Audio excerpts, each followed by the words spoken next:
విన్నారు అందరూ మాట్లాడింది మీరు. ఇక్కడ ఒకటి 3-4 అంశాలు మనం, ఒకటి పథకాల అమలు, మొత్తం అయిపోతాయని కాదు కానీ వాటి ప్రోగ్రెస్, రెండోది అభివృద్ధి, మూడోది గత ప్రభుత్వంలో జరిగిన అవినీతి లేకపోతే వాటిని వెలికి తీయటం కానీ వాటిని అల్టిమేట్గా ప్రజల డబ్బు కదా ఒకవేళ అవినీతి జరిగితే ఈ అంశాలు మాట్లాడుకున్న తర్వాత ప్రత్యేకంగా మనం హైదరాబాద్ గురించి, ఇప్పుడు హైడ్రా అని ఒకటి వచ్చింది, మూసి, అసలు ఓవరాల్గా హైదరాబాద్లో రోడ్లు, వర్షం వస్తుంది, అన్నిటి గురించి కూడా మాట్లాడుకుందాం. ఓవరాల్గా ఈ విమర్శలకే ఎక్కువ టైం ఇచ్చారు, నిజంగా చేసినవి చెప్పలేదు, లేదా చేయకపోతే చేయలేదని చెప్పలేదు అనేది పాయింట్. ఏం చెప్తారు?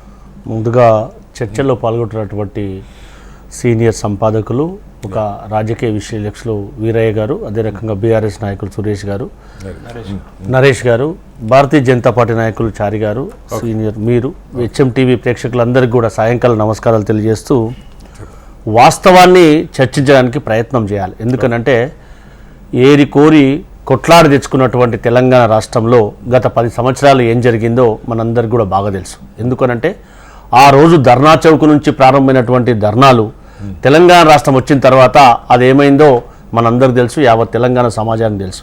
మరి వచ్చిన తర్వాత ప్రజాప్రభుత్వం ఏర్పడిన తర్వాత ధర్నా చౌక్ ఉందా లేదా, ధర్నాలు చేసుకునే అవకాశం ఉందా లేదా, ప్రజా సమస్యలు చెప్పుకోవడానికి అవకాశం ఉందా లేదా మనం ఒక్కసారి ఆత్మపరిశీలన చేసుకోవాలి. దాంతోపాటుగా ప్రజల చేత ఎన్నుకోబడ్డటువంటి ముఖ్యమంత్రిని కలవాలంటే ఏ విధంగా ప్రజా నిర్బంధం ఉండే, ఏ విధంగా అందులో కలవడానికి అవకాశం మంత్రులకు కూడా లేకున్నటువంటి పరిస్థితి నుంచి ఇప్పుడు కనీసం మంత్రులు కానీ, ముఖ్యమంత్రులు కానీ, లేకపోతే ఉప ముఖ్యమంత్రి కానీ కలవడానికి అవకాశం ఉండే విధంగా అక్కడ ఉన్నటువంటి పరిస్థితిని ప్రజాభవన్ పేరుతో, మహాత్మా జ్యోతిరావు పూలే ప్రజాభవన్ పేరుతోటి ప్రజలకు అవకాశం ఉండడానికి, కలవడానికి అవకాశం ఉండడానికి, సమస్యలు చెప్పుకోవడానికి అవకాశం కల్పించినటువంటి ఘనత ప్రజాప్రభుత్వాన్ని ఆలోచన చేయాలి. ఎందుకనంటే స్వేచ్ఛ అంటే ఏందో మనం అందరికి కూడా బాగా తెలుసు. దాని గురించి మనం ఆలోచించాల్సిన అవసరం ఉందా లేదా. దాంతోపాటుగా తెలంగాణ రాష్ట్రం వస్తే ఉద్యోగాలు వస్తాయి, మన నిధులు మనకు ఖర్చు పెడతాయని మనం అందరం కూడా అనుకున్నాం. తెలంగాణ రాష్ట్రం వచ్చిన తర్వాత ఎక్కడైతే బీఆర్ఎస్ టీఆర్ఎస్ అధికారంలో ఉన్నప్పుడు కనీసం గ్రూప్ 1 యొక్క పరీక్ష నిర్వహణ కూడా చేయలేకపోయింది అనేది మనందరికీ కూడా తెలుసు. గతంలో మేము మా ప్రజాప్రభుత్వం ఏర్పడిన తర్వాత మేము గ్రూప్ 1 పరీక్ష నిర్వహించి, దాంతోపాటు గ్రూప్ 2 పరీక్ష నిర్వహించి, నిన్ననే గ్రూప్ 3 పరీక్ష కూడా నిర్వహించినాం. దాంట్లో భాగంగా 10 నెలల నుంచి 50,000 చిలుకు ఉద్యోగాలు కూడా కల్పించడం, దాంతోపాటు తెలంగాణ రాష్ట్రంలో ఉన్నటువంటి ఉద్యోగులందరూ కూడా ప్రమోషన్లు కల్పించి, ఎక్కడైతే నిర్వధికంగా లాంగ్ స్టాండ్ ఉన్నటువంటి ఉద్యోగులందరూ కూడా స్థానశలం కల్పించి ప్రమోషన్ ఇచ్చినటువంటి ఘనత ప్రజాప్రభుత్వాన్ని కాదా, వాస్తవాన్ని గ్రహించాలి. దాంతోపాటుగా ఏవైతే మేము హామీలు ఇచ్చామో, ఇందాక మా చారి గారు చెప్పినట్టుగా, మా నరేష్ అన్న చెప్పినట్టుగా ఒక్కసారి ఆలోచన చేయాలి. ఏదైతే మేము హామీలు ఇచ్చామో 1150 రూపాయలటువంటి గ్యాస్ను మేము 500 రూపాయలకు గ్యాస్ ఇస్తున్నామా లేదా. దాంతోపాటుగా ఎవరైతే అట్టడుగు వర్గాల వారికి అసంఘటితంగా పనిచేస్తున్నటువంటి వాళ్ళందరూ కూడా 5 లక్షలుగా ఉన్నటువంటి ఆరోగ్యశ్రీని 10 లక్షల రూపాయలు చేసి బీదవారికి సహాయపడే విధంగా పాలసీని రూపొందించామా లేదా.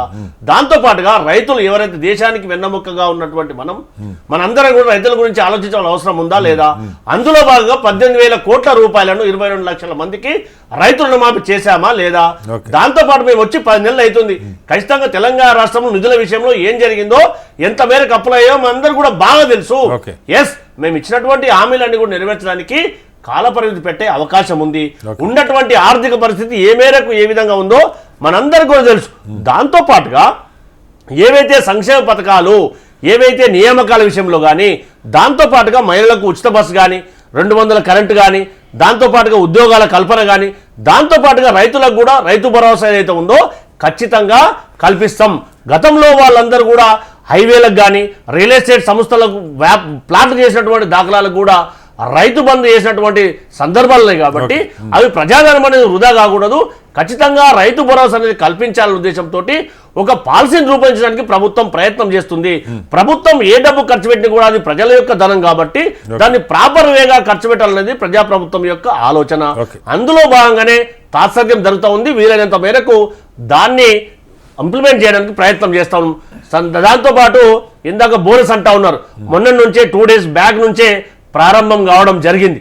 500 రూపాయల బోనసు ప్రారంభమైందా లేదా. గతంలో మన నరేష్ సమాధానం చెప్పాలి. వరి వేస్తే ఊరన్నటువంటి పెద్దలు ఇప్పుడు రైతుల గురించి మాట్లాడితే ఒక్కసారి ఆలోచన చేయాలి. దాంతోపాటు 1,00,000 రూపాయలు రుణమాఫీ చేయడానికి 5 సంవత్సరాలు గడిచింది. దాన్ని కూడా 99,000 రూపాయలే గత ప్రభుత్వం చేసింది. మనం ఏం చేసినాం, 22 లక్షల మందికి 18,000 కోట్ల రూపాయలు రైతు రుణమాఫీ చేసినాం. మిగతాయి కూడా చేయవలసినటువంటి అవసరం ఉంది. వీలైనంత తొందర వరకు కూడా దాన్ని చేయడానికి శాయశక్తుల ప్రయత్నం చేస్తాం. ఇవన్నీ కూడా ప్రజాప్రభుత్వం చేసినటువంటి దాఖలాలు ఉన్నాయా లేవా అవన్నీ వాస్తవానికి భారతీయ జనతా పార్టీని అడుగుతా ఉన్నాం స్టేట్ గా. ఏదైతే మూసీ నది ప్రక్షాళన కానీ పునర్జీవం కానీ కేంద్రం నుంచి రాష్ట్రం మీకు షేర్ ఇచ్చింది కాబట్టి, అంటే ఓటు రూపంలో మీకు ప్రాధాన్యత కల్పించింది కాబట్టి, రాష్ట్రం దేశం నుంచి కేంద్ర ప్రభుత్వం నుంచి రాష్ట్రానికి రావాల్సిన నిధులు తీసుకురండి. రీఆర్గనైజేషన్ యాక్ట్ లో ఉన్నటువంటి డబ్బులు కూడా కేటాయించకుండా తాత్సర్యం చేస్తున్నటువంటి ప్రత్యక్షంగా కనిపిస్తా ఉంది కదా. కేంద్రం నుంచి రావాల్సినటువంటి నిధుల కోసం ప్రశ్నించండి. మన వాటా తెలంగాణ ప్రజలకు రావాల్సినటువంటి వాటా గురించి ప్రయత్నం చేయండి. మేము రాజకీయాలు కాదు, రాష్ట్ర అభివృద్ధి ముఖ్యంగా అని చెప్పి కూడా అందరూ కూడా ప్రస్తావించిన సందర్భం కాబట్టి దయచేసి ఆ రకంగా భారతీయ జనతా పార్టీ ఆలోచించాలని కదా మా ప్రజాప్రభుత్వం ఆకాంక్షిస్తూ ఉంది. అందులో భాగంగానే ఏదైతే సంవత్సరం గడుస్తూ ఉంది విజయోత్సవ, ఖచ్చితంగా వరంగల్లో అండర్ గ్రౌండ్ డ్రైనేజ్ కానీ మిగతా అన్ని విషయాలు కూడా చేయాల్సినవి ఉన్నాయి. చేసినాం, కొంత అయితే చేయవలసింది ఇంకా చాలా ఉంది. కాబట్టి అందులో భాగంగానే వరంగల్లో రైతు సభ పెట్టి అక్కడ మేము రైతులకు ఇచ్చినటువంటి హామీలు నెరవేర్చదగింది, కొన్ని నెరవేర్చాం, ఇంకా కొన్ని కూడా నెరవేర్చేటువంటి ఆవశ్యకత ఉంది. కాబట్టి అందులో భాగంగానే అక్కడ మేము విజయోత్సవ సభ పెట్టుకోవడం అనేది జరిగింది అనేది కూడా అందరు కూడా అప్పీల్ చేస్తా ఉంటాం. మీకు 2-3 ప్రశ్నలు ఏంటంటే, మీరు చెప్పారు సరే చేసి మొదలుపెట్టారు, వీరయ్య గారు కూడా చెప్పారు కొన్ని జరుగుతున్నాయి, ముఖ్యంగా ప్రజాస్వామ్య పునరుద్ధరణ విషయంలో నిరసనలు కానీ ధర్నాలు, అది మీరు ఆన్సర్ చేయండి. దాంతోపాటుగా ఇప్పుడు ఉదాహరణకి ఆరోగ్యశ్రీ ఉంది, మీరు ఇన్సూరెన్స్ పెంచాం కదా, కానీ ఆరోగ్యశ్రీ కింద ఆపరేషన్లు చేస్తున్నటువంటి హాస్పిటల్కి బిల్లులు కడుతున్నారు. నెంబర్ 1. నెంబర్ 2, ఇవాళ నుంచే డిగ్రీ కళాశాలలు ఫీజు రీంబర్స్మెంట్ ఇవ్వట్లేదు, వాళ్ళు ధర్నాకి వెళ్తారు. అంటే మీరు ఉన్న విషయాలు చెప్తున్నారు, మీకు తెలుసు కదా. సో అదొక సమస్య ఉన్నది. ఇట్లా మీరు ఆర్టీసీ ఫ్రీ బస్సులు అంటున్నారు, ఆ డబ్బు గవర్నమెంట్ ఆర్టీసీ కట్టాలిగా. ఇప్పుడు అల్టిమేట్గా ఆర్టీసీ మునిగిపోయేది, గతంలో మునిగిపోయేదాన్ని ఉంచాలా తీసేయాలని కేసీఆర్ గారిని కూడా పెద్ద నెత్తినొప్పి కూర్చుని వీటి విషయంలో ఏం చేయబోతున్నారు. రెండోది, గత 10 ఏళ్లలో అవినీతి జరిగిందని చాలా పెద్ద ఎత్తున విచారణ జరుగుతూ ఉంది. ఇంతవరకు అనేక ప్రాజెక్టుల విషయంలో మరొకటి అవినీతి జరిగిందని పెద్ద ఎత్తున చెప్పారు. దానిలో స్టేటస్ ఏంటి, అది కూడా కావాలి ప్రజలకి. ఖచ్చితంగా ఆర్టీసీని కాపాడుకోవాల్సినటువంటి అవసరం అందరిపైన ఉంది. ఖచ్చితంగా వారికి కావాల్సినటువంటి నిధులు కూడా ప్రభుత్వం కేటాయిస్తుంది. కొత్త బస్సులు కూడా చాలా బస్సులను కూడా కొనుగోలు చేసి మారుమూల ప్రాంతాలకు కూడా గత ప్రభుత్వం నెగ్లెక్ట్ చేసి బస్సుల సౌకర్యాన్ని కల్పించలేదో, ప్రజాప్రభుత్వం ఏర్పడిన తర్వాత అవకాశాలన్నింటి కూడా ఎందుకంటే పొల్యూషన్ ఫ్రీ అనేది జరగాలి. కాబట్టి పొల్యూషన్ ధర ఢిల్లీలో ఏం జరుగుతుందో మనం కూడా స్వచ్ఛంగా చూస్తూ ఉన్నాం కదా. ప్రత్యక్షంగా చూస్తున్నప్పుడు కూడా దాన్ని కాపాడవలసినటువంటి బాధ్యత కూడా ఏ ప్రభుత్వం వచ్చినా దానిపైన ఉందా లేదా మనం అందరం కూడా ఆలోచన చేయాలి. ఫీజు రియంబర్స్మెంట్ విషయం అనేది SC, ST, BC, minority, EBC విద్యార్థుల యొక్క భవిష్యత్తు నిర్దేశించే విషయం. కాబట్టి ఖచ్చితంగా ఉప ముఖ్యమంత్రి గారు, ముఖ్యమంత్రి గారు, దాంతో పాటుగా బీసీ సంక్షేమ మంత్రి గారు కూడా ఆ విషయం పట్ల చాలా నిబద్ధత ఉన్నారు. గత ప్రభుత్వం 2.5 సంవత్సరాలకు రావాల్సినటువంటి 4,560 కోట్ల రూపాయలను ఇవన్నీ కూడా పెండింగ్ పెట్టడం జరిగింది. 2023 నవంబర్లో వచ్చినటువంటి 1,560 కోట్లకు కూడా బీఆర్ఓలు ఇచ్చారు, కానీ డబ్బులు మాత్రం విడుదల చేయలేదు. అట్లాంటి దాఖలాలు కోకొల్లలుగా ఉన్నాయి.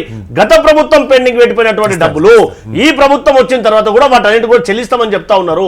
మా యాజమాన్యాలతో కూడా నిన్న కూడా మా ఉన్నత విద్యా మండలి చైర్మన్ గారు కూడా మాట్లాడడం జరిగింది. ఖచ్చితంగా వీలైనంత తొందరగా ఆ డబ్బులు ఇప్పించే ప్రయత్నం చేస్తాం. టోకెన్ ఇచ్చినటువంటి డబ్బులు కూడా 650 కోట్ల రూపాయల వరకు కూడా ఉన్నాయి. వాటినన్నా కనీసం క్లియర్ చేస్తామని చెప్పి కూడా ప్రయత్నం చేయడం జరుగుతుంది. దాంట్లో భాగంగానే ప్రభుత్వం నుంచి కూడా స్పష్టమైనటువంటి హామీ వస్తుందని ఆశిస్తా ఉన్నాం. ఖచ్చితంగా ఆర్థికంగా ఇబ్బంది ఉన్నటువంటి దృష్ట్యా అవి డిలే అవుతుంది తప్పితే వీలైనంత తొందరగా చాలా సార్లు ప్రభుత్వానికి నివేదించాం, తొందరగా దాన్ని పరిష్కరిస్తారని కూడా మేము ఆశాభావాన్ని వ్యక్తం చేస్తాం. రైతు బంధు ఉంది గతంలో, సరే ప్రభుత్వాలు ఎందుకు మారితే మన పక్క పెడితే అదైతే వస్తూ వచ్చింది. సరే ఎక్స్ట్రా ఇచ్చుండొచ్చు, రియల్ ఎస్టేట్ వెంచర్లు వేసుకున్న వాళ్ళు కూడా ఇచ్చుండొచ్చు, మీరు కట్ చేయండి. కానీ నిజంగా రైతు బంధు సకాలంలో అందుతుంది అన్నది ఒక ప్రశ్న చాలా సందర్భాల్లో చాలా మంది మాట్లాడుతున్నారు. గౌరీ గారు, ఏంటి దాని విషయంలో ఏం జరుగుతుంది? ఖచ్చితంగా ప్రభుత్వం రాష్ట్రంలో ఉన్నటువంటి 3 మంత్రుల చేత సబ్కమిటీ వేయడం అనేది జరిగింది.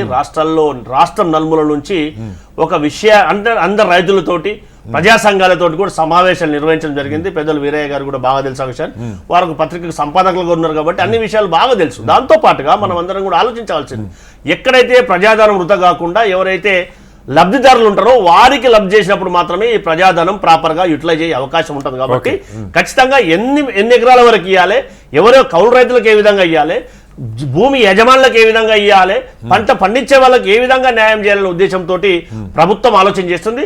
త్వరితగతిన కూడా ఖచ్చితంగా ఈ రైతు భరోసా అనేది త్వరితగతిన ప్రారంభించాలని కూడా ప్రభుత్వం నిధుల సేకరణలో భాగంగా ఖచ్చితంగా రెవెన్యూని ఏ విధంగా జనరేట్ చేసుకొని ఈ రైతు భరోసా పథకాన్ని కూడా సాధ్యమైనంత వరకు అమలు చేయాలని కూడా ప్రభుత్వం కృతనిశ్చయంతో ఉంది. కాబట్టి ఖచ్చితంగా త్వరితగతిన అమలు చేస్తానని కూడా ప్రభుత్వం ఆలోచన చేస్తూ ఉంది.